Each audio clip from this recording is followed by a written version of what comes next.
नमस्कार मैत्रिणींनो, मी सुनीताज रेसिपी या यूट्यूब चॅनलमध्ये आपल्या सर्वांचं स्वागत करते। आज आपण बनवतोय एकादशी स्पेशल फ्राईज आणि त्याचं साहित्य आपण बघणार आहोत। आपण भगर घेतली पाऊण वाटी, त्याची पेस्ट करून घेते, पावडर करून घेतलेली आहे। साबुदाण्याचं पीठ करून घेतलेलं आहे भाजून।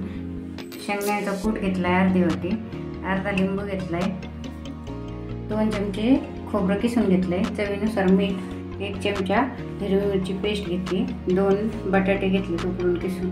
आपली भगर आहे त्याच्या दुप्पट आपण पाणी घेणार। आपण पॅन गरम होण्यासाठी ठेवलेला आहे गॅसवर, त्यात आपण पाणी घालून घेऊया।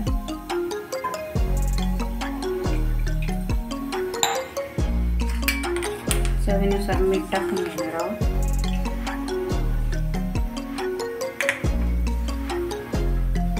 आपण झाकण ठेवून पाण्याला उकळी येऊन देणार आहोत। पाण्याला आता थोडी उकळी आली, आपण त्यात हे भगरीचं पीठ ऍड करणार आहोत आणि मिक्स करून घेणार आहोत।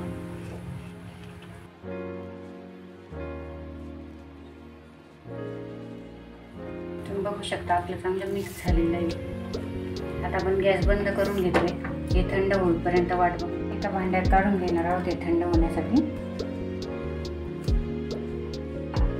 आता आपलं हे पीठ छान थंड झालेलं आहे, यात आपण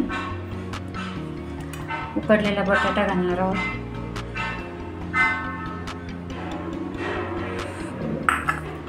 साबुदाण्याचं पीठ 3 चमचे, अर्धा वाटी शेंगदाण्याचा कूट घालणार आहोत, हिरवी मिरची घालणार आहोत 1 चमचा, खोबरं घालणार आहोत 2 चमचे किसलेला, लिंबाचा रस,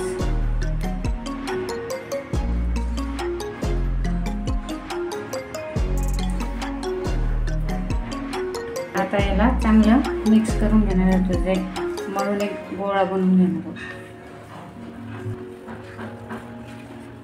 आता आपलं पीठ मळून तयार झालेलं आहे। आपण अशी त्याला आपण तेल लावून त्यावर आपण हे थापून घेणार आहोत।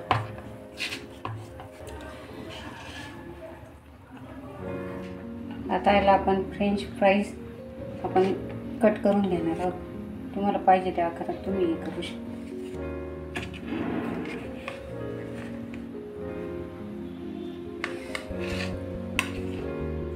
याला आपण छान कट करून घेतलंय। आपलं तेल गरम झालेलं आहे, आपण छान तळून घेणार आहोत।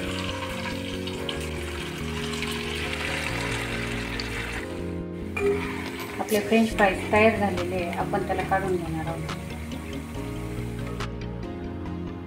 अशा प्रकारे आपले फ्रेंच फ्राईज तयार झालेले आहेत। ते आपण तसेही खाऊ शकतो किंवा चटणी बरोबरही। व्हिडिओ आवडले असल्यास लाईक करा, शेअर करा, सबस्क्राईब करा। धन्यवाद।